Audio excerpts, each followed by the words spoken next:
সাহাবী একজন আল্লাহ রাসূলকে প্রশ্ন করেন, আল্লাহ নবী গো, আল্লাহ কি আমাদেরকে ভালোবাসেন না?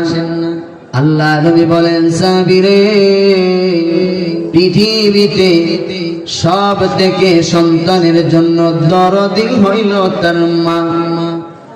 মার চাইতে দরদি আকাশের নিচে জমিনের উপরে কেউ নাই। কথা ঠিক না বেটি? মা হলো সন্তানের জন্য সব থেকে দরদি। আল্লাহ রাসূল বলেন, মা তার সন্তানকে যতটুকু মহব্বত করে এর চাইতে কোটি গুণ বেশি মহব্বত করেন আল্লাহ তার বান্দা বান্দিকে। এই বয়ান করেন আল্লাহ নবী চলে যাচ্ছেন, এমনি তাকায় দেখেন একজন মহিলা বাহিরে চুলার মধ্যে রান্না করে। কুলের মধ্যে একটা বাচ্চা ছিল, তখন পর্দার বিধান নাজিল হয় নাই। আগুনের তাপ যখন বাড়ে, চুলার মধ্যে যখন লাকড়ি দেয়, আগুন সাইড দিয়ে বের হয়, এমনি মা তার বাচ্চাটাকে পিছনে নিয়ে রাখে। বাচ্চাটা সামনে এসে পড়ে, আবার মা পিছনে নিয়ে রাখে, বাচ্চা সামনে চলে আসে। আল্লাহ নবী এই দৃশ্যটা দেখলেন, দেখা সাহাবীদেরকে বলেন, সাহাবীরা রে, তাকে দেখ, প্রাণী জগতে মার অন্তরে সন্তানের জন্য কি মায়া। যেই মাত্রই কথা বললেন, এমনি মহিলা ওখান থেকে আল্লাহ নবীকে প্রশ্ন করে বলেন, আল্লাহ নবী গো, পৃথিবীর কোন মা পারবেনি তার সন্তানকে নিজের হাতে আগুনের চুলার মধ্যে দিতে? কোন মা কি পারবে? আল্লাহ নবী মহিলাকে ডাক দিয়ে বলেন, মহিলা গো, পারবে না যে তুমি তো এতক্ষণ তা দেখাইলা, আমি দাঁড়ায় দাঁড়ায় দেখলাম আগুনের হিট বালে বাচ্চা নিয়ে পেছনে রাখ। বোঝা যায় কোন মা পারবে না তার সন্তানকে দুনিয়ার আগুনের চুলার মধ্যে দিতে, কোন মা তা পারবে না। মহিলা প্রশ্ন করে,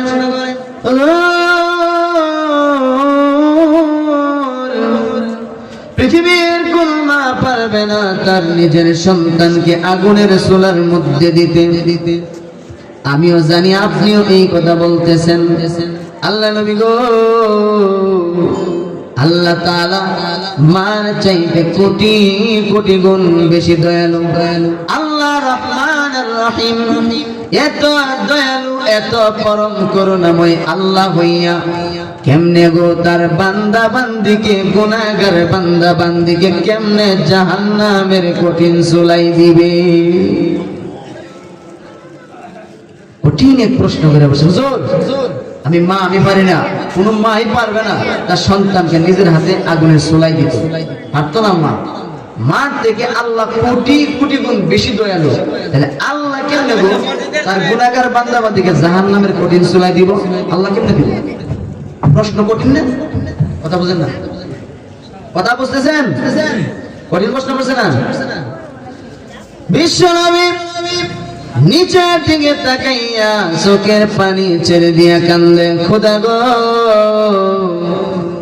মা হইয়া পারে না তার সন্তানকে দুনিয়ার আগুনের চুলার মধ্যে দিতে।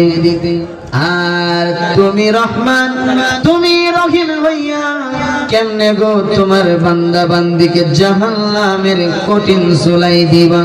এই প্রশ্নের জবাব আমি কিভাবে দিব?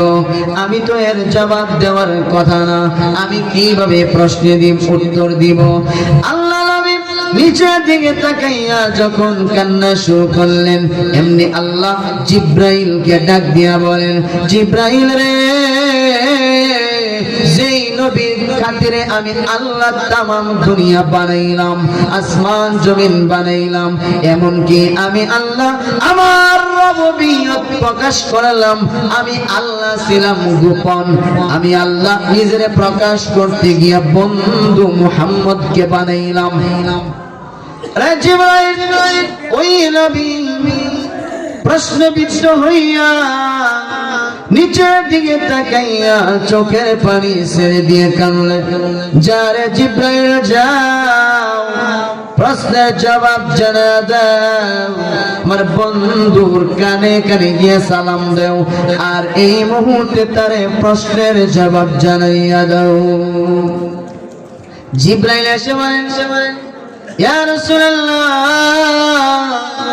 মহান আল্লাহ রাব্বুল আলামিন এই মুহূর্তে আপনাকে সালাম দিয়েছেন আর উত্তর জানায় দিয়েছেন। আপনি মহিলাকে প্রশ্নের জবাব জানায় দিন। আল্লাহ বলেছেন, যেই সমস্ত মানুষ আল্লাহর বান্দা বান্দি যারা আল্লাহ বুঝবেন, আল্লাহ বলেছেন আল্লাহ রাব্বুল আলামিনের বান্দা বান্দি যারা এবং যারা আল্লাহর ইবাদত দাসত্ব গোলামি করবে আপনার তরিকায়, আল্লাহর সাথে শিরিক করবে না, মহান আল্লাহ বলেছেন এদেরকে কোনদিন জাহান্নামের আগুনে দিবেন না। আল্লাহ রাব্বুল আলামিন এই দুনিয়াতে যত কিছু আমাদের দরকার সব কিছু আল্লাহ ব্যবস্থা করছেন, কি করেন নাই? কথা বলেন না কেন? সব নিয়ামত আমাদেরকে কে দিবেন? এই যে বৈশা বৈশা দেখতেছেন, দেখার চক্ষু কে দিবেন? কথা বলার জবান কে দিবেন? অনেক মানুষ আছে যাদের জিহ্বা আছে কিন্তু কথা নাই, আছে না নাই? জিহ্বা আছে, ঠোঁট আছে, দাঁত আছে কিন্তু কথা বলতে পারে না। এরকম মানুষ কি নাই? অভাব নাই, এরকম মানুষ অভাব নাই। অনেক মানুষ আছে এরকম। আমার আপনার চাইতে কুকুর এবং গরু ছাগল মহিষের জিহ্বাটা আপনার আমার চাইতে আরো এক হাত লম্বা, কিন্তু কথা বলতে পারে না। কিন্তু আমি আপনি জিহ্বা নাড়লেই কথা বের হয় কি হয় না? এই নিয়ামত কে দিছেন? যেহেতু আল্লাহ নিয়ামত দিছেন, গোলামি কার হবে? আল্লাহর। এজন্য আল্লাহ বলেন, আলাম নাজআল লাহু আইনাইন ওয়া লিসানান ওয়া শাফাতাইন। আল্লাহ বলেন, দেখার জন্য চক্ষু কি আমি দেই নাই? কথা বলার জন্য জবান কি আমি আল্লাহ দেই নাই? কে দিছেন? যত নাজ নিয়ামত আছে সমস্ত নাজ নিয়ামত আল্লাহ আমাদেরকে দিয়েছেন। যা আপনি দেখেন আর যা কিছু দেখেন না, সব নিয়ামত আল্লাহ তাআলা আমাদেরকে দিয়েছে। ঠিক না বেঠিক? যাই যেদিকে এই দুটি চোখ দেখি মহিমা, তার নিয়ামতের এই দুনিয়ায় হয় না উপমা। যাই যেদিকে এই দুটি চোখ দেখি মহিমা, তার নিয়ামতের এই দুনিয়ায় হয় না উপমা। তাই দমে দমে এই জবানে সেই নামই জপি, তাই বারে বারে তাই বারে বারে ওই কদমে সেজদাতে পড়ি। তার নিয়ামতের শুকরিয়া কেমনে আদায় করি, তাই বারে বারে তাই বারে বারে ওই কদমে সেজদাতে পড়ি। খাদ্যহীনের দাও গো খাবার, দুঃখী জনের সুখ, রাত্রি শেষে আধার কেটে দেখাও আলোর মুখ। খাদ্যহীনের দাও গো খাবার, দুঃখী জনের সুখ, রাত্রি শেষে আধার কেটে দেখাও আলোর মুখ। তাই দমে দমে এই জবানে সেই নামই জপি, তাই বারে বারে তাই বারে বারে ওই কদমে সেজদাতে পড়ি। তার নিয়ামতের শুকরিয়া কেমনে আদায় করি, তাই বারে বারে তাই বারে বারে ওই কদমে সেজদাতে পড়ি। সেজদা করে দে, জোরে কর, সেজদা করে দে। নিয়ামত সবকে দিয়েছেন আল্লাহ দিয়েছেন। এবার ইবাদতের জন্য আল্লাহ আমাদেরকে বানাইছেন। ইবাদত করলে কি হবে, না করলে কি হবে, সেই রাস্তা সেই ফলাফল আল্লাহ কয়ে দিয়েছেন। ঠিক না? ভালো কাজ করবা, নেক কাজ করবা, ইবাদত করবা, ফলাফল জান্নাত। আল্লাহ সন্তুষ্টি, আল্লাহর দয়াময়, আল্লাহর ভালোবাসা এবং পরকালে জান্নাত। আর গুনাহ কাজ করবা, গুনার কাজ করবা, পাপের কাজ করবা, আল্লাহর রাগ, অসন্তুষ্টি এবং পাইবা কি? জাহান্নাম। ঠিক না? রাস্তাও দুইটা দেখাইছেন, ফারিকুন ফিল জান্নাহ ওয়া ফারিকুন ফিস সাঈর। রাস্তাও দুইটা দিছে, একটা জান্নাতের, একটা জাহান্নামের, একটা ডান দিকে, একটা বাম দিকে। যেটা যাবো না সেটা যাবো, যেটা যাবো সেটা যাবো। জান্নাতের রাস্তা যাইবি, জান্নাতি। ডান দিকে যাইবি, জান্নাতের রাস্তা। বাম দিকে যাবি, বলে দিলাম এটা শয়তানের রাস্তা, এদিকে যাবি জাহান্নামে। এমন কিছু নেক আমল আছে, সুডো সুডো নেক আমল, যেটা আপনার কাছে মনে হইব সব থেকে সুডো, এটা তো আমি পারি ওই, এরকম মনে হইব। কিন্তু ফজিলত গুলো আপনার হয়তো বা জানা নাই। আজকে ফজিলত গুলো কয়ে যায়, ওয়াজ মাহফিলের উদ্দেশ্যই তো হইল মানুষের জানার জন্য। জানলেই তো মানুষ আমল করতে পারে। যেই বয়ানটা এখন করবো, এই বয়ান আমল করতে গেলে প্রথম শর্ত হইল তিনটা। কয়টা? তিনটা শর্ত যদি আপনি পূরণ করতে পারেন, তাহলে ওই আপনার জন্য এই আমলগুলো। এক নম্বর শর্ত হইল রে, লোকটা 5 ওয়াক্ত নামাজি হতে হবে। কি হতে হবে? কথা বলেন। মরা মানুষকে আপনাকে মুর্দা বুঝো না? তুমি অবস্থার আওয়াজ করতেছি আমি আল্লাহ। লোকটা নামাজি হতে হবে। কি হতে হবে? নামাজি হতে হবে। 5 ওয়াক্ত নামাজ যদি বান্দা পড়ো, তুমি পড়ো জামাতে যদি পড়ো। 2 নাম্বার শর্ত হলো লোকটা হালাল খানেওয়ালা হতে হবে। কি হল লাগবো? সুদ খেতে পারবা না, ঘুষ খেতে পারবা না। সুদ খাওয়া, নিজের আপন মায়ের সাথে জিনা করা, ঠিক না বেঠিক? নাউযুবিল্লাহ। আয়না হাই হাই রে, কিয়ামতের মাঠে গিয়া কত মানুষ এমন পাওয়া যাবে রে, যাদের আমল নামা দেখা নিজেই আল্লাহরে বলবে, আল্লাহ তুমি আমারে মাটির নিচে ঢুকাইয়া দাও, আমারে তুমি ধ্বংস করে দাও। ওই যে কুকুর, বিড়াল, সিগাল গুলো মাটির সাথে মিশে যাচ্ছে, আমারেও মিশাইয়া দিলাম। এরকম আফসোস করবো কিয়ামতের মাঠে। অনেক মানুষ এরকম আফসোস করবো। কেন জানো নি?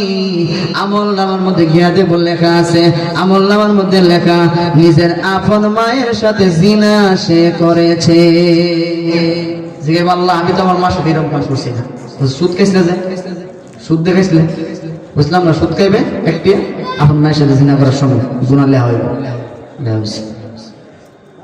এজন্য এটা জানার পরেও, এই কথা জানার পরে সুদ খাওয়া, নিজের মার সাথে বদমাশি করা, এই কথা জানার পরে কোন সুস্থ মানুষ, যার আকল মেধা ঠিক আছে, কোন সুস্থ মানুষ আর সুদ খাইতে পারে? তার মানে আপনি বুঝতে হবে, যারা সুদ খায়, ঘুষ খায়, সেগুলো মানসিক প্রতিবন্ধী। প্রতিবন্ধী, আকল জ্ঞান ঠিক নাই। আল্লাহ রাসূল বলেছেন, যখন তুমি কবিরা গুনাহ করবা, কবিরা গুনাহ, এরকম বড় বড় গুনাহ যখন করবা, প্রথমত তোমার কিতা নষ্ট হইব জানো নি? প্রথমত তোমার হিতাহিত জ্ঞান, অর্থাৎ ভালো মন্দ পার্থক্য করার যে আকল জ্ঞানটা, যে মেধাটা, এটা নষ্ট হয়ে যাবে। তুমি কোনটা বালা কোনটা খারাপ এটা পার্থক্য আর করতে পারো। এই আকল জ্ঞান নষ্ট হয়ে যাবে, হিতাহিত জ্ঞান নষ্ট হয়ে যাবে, এই আকল জ্ঞান নষ্ট হয়ে যাবে। কবিরা গুনাহ করার দ্বার, বড় বড় গুনাহ করার দ্বার। এর মধ্যে সুদ খাওয়া কি সুন্নত না? এটা সুদ খাওয়া কি সুন্নত? কবিরা গুনার মধ্যে মারাত্মক বড় কবিরা গুনাহ না? তিরা করার দ্বারা কিতা নষ্ট হইলা, আকল নষ্ট হয়ে যাবে। তাহলে সুদ ঘুষ খাওয়া যাবে না, অর্থাৎ হারাম বক্ষণ করা যাবে না। 2 নম্বর শর্ত। ওই যে পরের বয়ানটা আমল করতে গেলে 3টা শর্ত। 1 নম্বর 5 ওয়াক্ত নামাজ হইতে হবে। 2 নম্বর হালাল খানেওয়ালা হইতে হবে। কারণ হারাম বক্ষণকারী, হারাম খায় যে লোক, এই লোকের ইবাদত আল্লাহ কবুল করেন না। সবাই বোঝেন, কিন্তু ব্যাখ্যা কেন বোঝেন? 3 নম্বর, অন্যের হক নষ্ট করা যাবে না। কি করা যাবে না? অন্যের হক নষ্ট করা। আরে ভাই, অন্যের হক নষ্ট করা যাবে না। যদি হক নষ্ট করে থাকে ফেরত দেন, কারণ দেওয়ান লাগবেই। অহন্না দিন পরে দেওয়ান লাগবে, মরার পর হইলে দেওয়ান লাগবে। লাইন কেটে দেওয়ার পরে জায়গা 2 বোতল দেন, একটা এদিকে খেত বাড়াইলিছুন, কিতা করছেন? কিন্তু 2টা কুচির জায়গা বাড়াইছেন, কিন্তু কাম কেটা করছেন? হাসরের মাঠ উজুরে দিবেন। হাসরের মাঠও 7 টবক জমিন আপনার কাম ধরে উড়াই দিয়ে দেখবো। 8 লাগবো না, পিছনে সাম পাইবো ফিরিস্তা।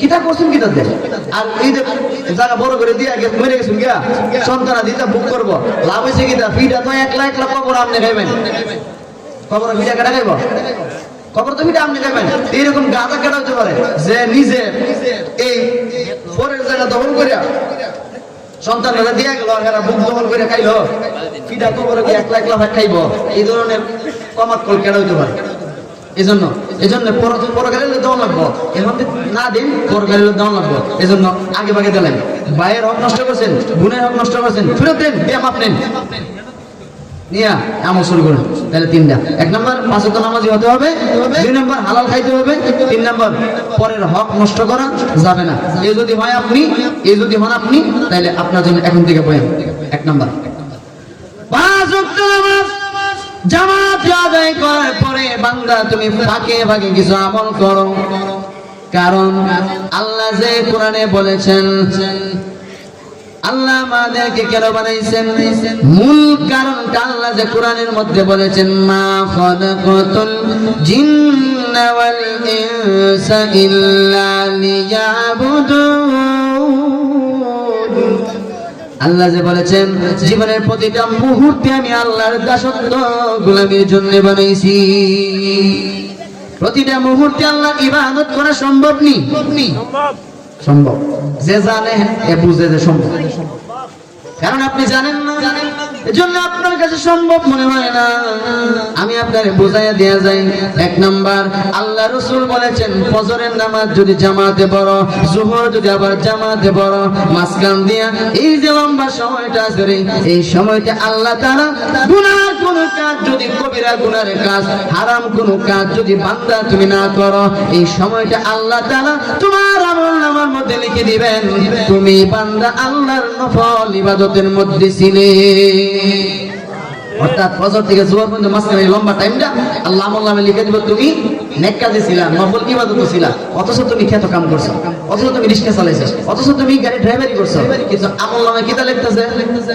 তুমি ইবাদতে আছো কেন কারণ ওই যে ফজর পড়ছো আবার জামাতে জোহর পড়ছো এইজন্য আল্লাহ রাসূল জোহর যদি জামাতে পড়ো আসর আবার জামাতে পড়লি জোহর থেকে নিয়ে আসর পর্যন্ত মাঝখানে লম্বা সময়টা আল্লাহ ইবাদতে লিখে দিবেন আসর থেকে মাগরিব থেকে ঈশা পয়রা আল্লাহর কুদরতি হাতে দায়িত্ব দিবা ওগো আল্লাহ আমি ঘুমাইলে কইতাম পারি না কারণ তুমি না কোরআনে বলছো মানুষ যখন ঘুমায়া যায় রূহটা বের হইয়া আল্লাহর দরবারে চলে যায় আল্লাহ বলেন আমি যারটা রেখে দেই সে ঘুমের মধ্যেই মরে যায় আর যারটা ফেরত দেই সে সকালে উঠা আবার কামে যায় আমি বুঝি না সূরা জুমারের মধ্যে আছে সূরা জুমার একটা সূরা আছে না কোন শরীফ এর মধ্যে আছে এজন্য তুমি এশার নামাজ জামাতে পড়বা আর আল্লাহর কাছে দায়িত্ব দিবা ওগো আল্লাহ আমি ঘুমাইলাম কথা মরিয়া গেলাম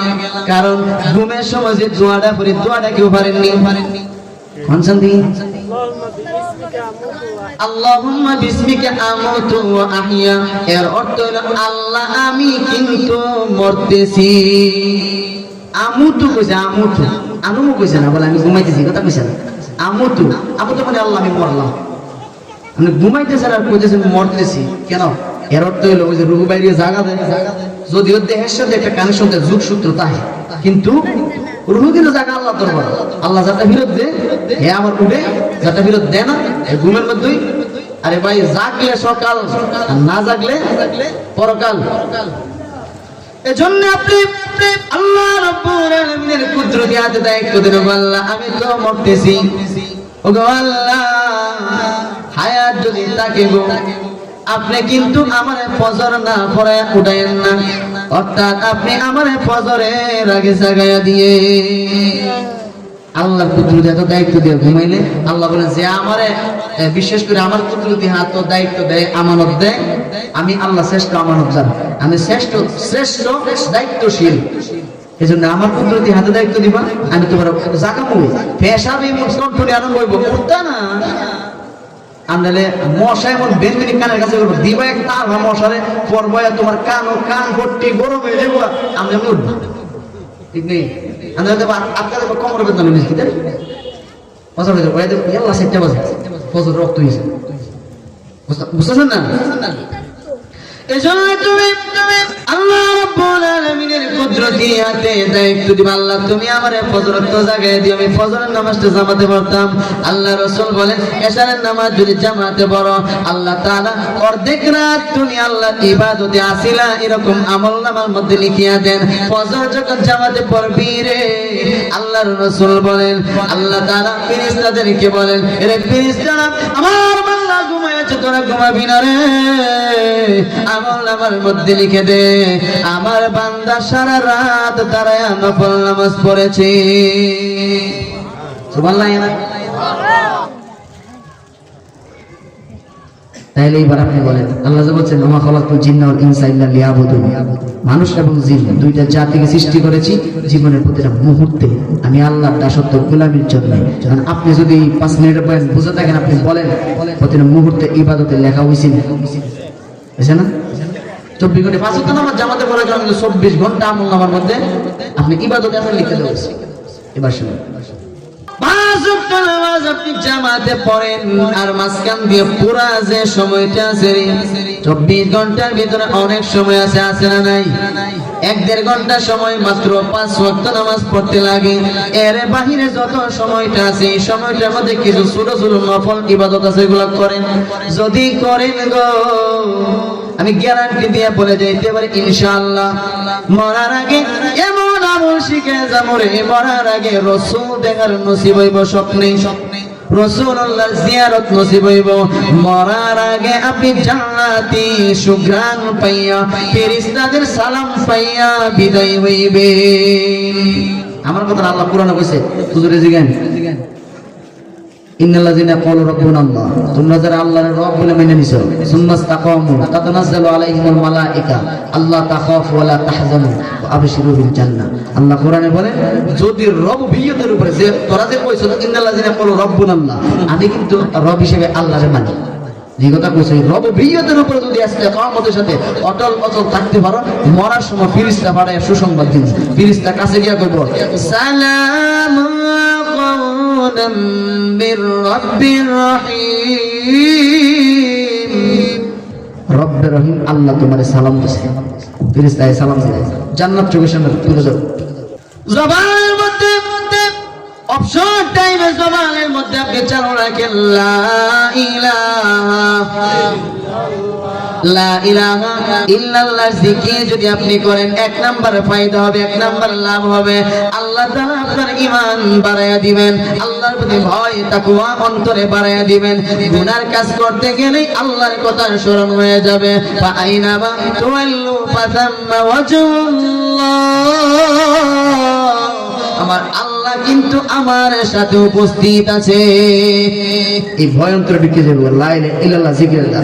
ইস্তিগফারের আমল করেন, এমন ইস্তিগফার আছে রে যে ইস্তিগফার গুনাহ করতে করতে আসমান পর্যন্ত গুনাহ গিয়া লাগিয়া গেছে। ওই বান্দাটাও যদি ওই ইস্তিগফারটা পড়ে, ইস্তিগফারটা বুখারী শরীফের মধ্যে আল্লাহ রাসূলের হাদিস উল্লেখ করা হয়েছে। আল্লাহ নবী বলেন আস্তাগফিরুল্লাহ আল্লাযী লা ইলাহা ইল্লা হুয়াল হাইয়ুল কাইয়্যুম ওয়া আতুবু ইলাইহি, বুখারী শরীফের হাদিস। আল্লাহ রাসূল বলেন সাগরের ফেনা পরিমাণ গুনাহ যদি তোমার হয়ে যায় আর যদি মন থেকে মাপ পাইবার আশায় তুমি এই ইস্তিগফারটা পড়ো, আল্লাহ রাসূল বলেন গুনাহ যদি আসমান পর্যন্ত গিয়ে তোমার লেগে যায় মহান আল্লাহ তাআলা তোমারেও মাফ করিয়া দিবে। 3 নাম্বার জবানে চালু করো আল্লাহু আকবার জিকির চালু করো, কারণ আল্লাহু আকবার জিকিরের দ্বারা আল্লাহ তোমার জবান তাজা করে দেয়, জিহ্বার মধ্যে নূর চালু করে দেয়, দিলটা আল্লাহ সাফ করিয়া দেয়। গুনাহ করার দ্বারা দিলের মধ্যে যে কালো কালো দাগ পড়ে আল্লাহ জিকিরের দ্বারা গুনাহ ওই কালো দাগ আল্লাহ মুছিয়া ফেলে। দিলের মধ্যে আল্লাহর ভয় ঢুকায়া দেন, আল্লাহর মহব্বত আল্লাহ ঢুকায়া দেন। এই যদি হয় তোমার আমল, এরপরে তুমি আকস্মিক হঠাৎ কোনো অবাক করা কোনো দৃশ্য কোনো বিষয় দেখলে তুমি সুবহানাল্লাহ বলো। কি বলবা? গুলশান গিয়া ফেরেশতারা বিল্ডিং দেখো, আরে বাপ এটা কেন বানাইছে? কত বড় বিল্ডিং কেন বানাইছে? কেন বানাইছে? কে রে তোমার সুবহানাল্লাহ? আরে বাপ এরকম কতটা টাকা দাও সুবহানাল্লাহ মানুষের আল্লাহ কি ব্রেন দিছে আর ইবাদত দেন কত টিয়া ইবাদত দেন আল্লাহ কত টিয়া দিছে বড় 32 লাখ বিল্ডিং বানাই দিছে সুবহানাল্লাহ এলো না আরে বাপ রে ভাই এরপর তুমি ভালো কোন সংবাদ শুনলে প্রথমে বলো আলহামদুলিল্লাহ কেউ তোমারে জিজ্ঞাসা ভাই কেমন আছেন জি আলহামদুলিল্লাহ না ভালো কি থাকবেন ভালোই ভালো না আলহামদুলিল্লাহ আমি নিজে ভালো থাকতে পারি না যিনি আমারে ভালো রাখছেন সমস্ত প্রশংসার মালিক তিনি আল্লাহ এজন্য কো আলহামদুলিল্লাহ ভবিষ্যতে কোন কাজ করো না কো ইনশাআল্লাহ ইনশাআল্লাহ করো ইনশাআল্লাহ দিন ইনশাআল্লাহ জামু যদি ইনশাআল্লাহ কো আল্লাহ রাসূল বলেন ইনশাআল্লাহ বলার কারণে কাজটা যদি তোমার উপকারী হয় আল্লাহ যদি দেখেন কাজটা তোমার দরকার কাজটা তোমার উপকারী কাজের মধ্যে আল্লাহ সাহায্য করেন অর্থাৎ কাজটা আল্লাহ সহজ করিয়া দেন আর যদি দেখেন তোমার জন্য মুসিবত কাজটা থেকে আল্লাহ তোমারে বাঁচায়া দেন